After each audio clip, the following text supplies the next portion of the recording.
Hi, this is Dr. Kelly from Bethpage Chiropractic, and I'm here with Tanya and Jackson Weiss. And Tanya is going to explain why she brought her son Jackson into business. Jackson, you say hi? Good job, buddy. Yeah, thank so initially we came to see Dr. Kelly because we were just kind of looking at Jackson's overall structure, and his spine was kind of starting to tilt a little bit.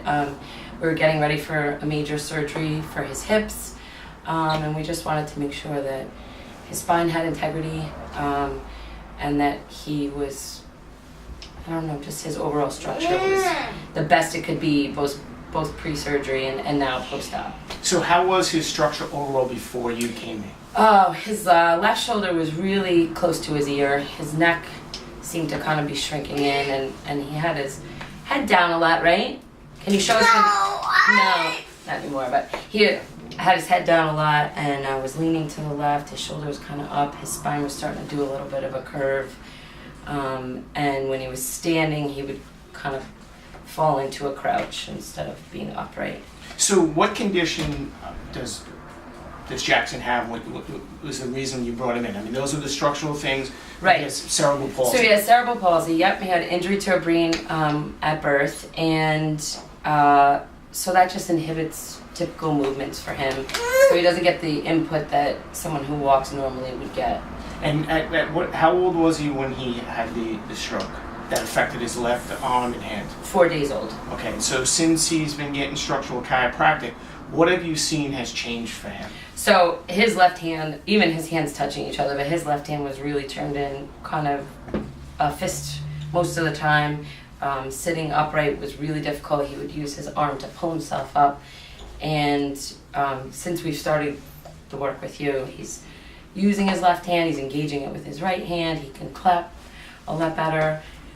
Yep. And his hands are open.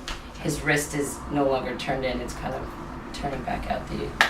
These are all great things because we notice that he holds his body up, he has more control of his head, he has more control of his upper body. Mm-hmm. So what were some things that he wasn't able to do that he's able to do a lot better now? Because I remember you told me about swimming was an issue. How was that worked out for him? Yeah, so he does a lot of scissoring with his legs also, just because of the motor development was different than a child that would crawl or walk. So now that he's swimming, he's able to keep his legs not crossed as much and able to uncross them on his own. He couldn't uncross them on his own before.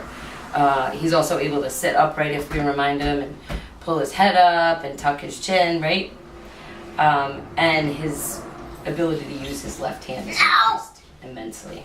Right, because we've noticed some really good changes with him. He's Right. definitely a lot more functional, and we're hoping to have more functional things happen with him. And one of our ultimate goals was, since the hip surgery, is that maybe he can walk one day, but we noticed since that surgery on his hips, he's definitely holding his body up more. Yes. He can stand a lot longer. He can. His speech is also improved from the structural chiropractic work. I think, maybe just being upright, his speech therapist feels like his lungs can fill up, his ability to approximate a word.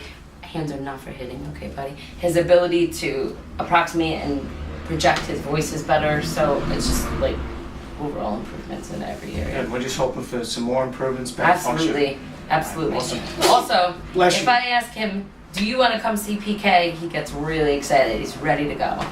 Obviously, kids know their bodies, they know what makes them feel good, and one of his favorite days is coming here, right? I appreciate that, Jackson. I'm glad we can help, and we're going to look to get some more improvement for him. Yeah, absolutely. All right, thanks for doing this video.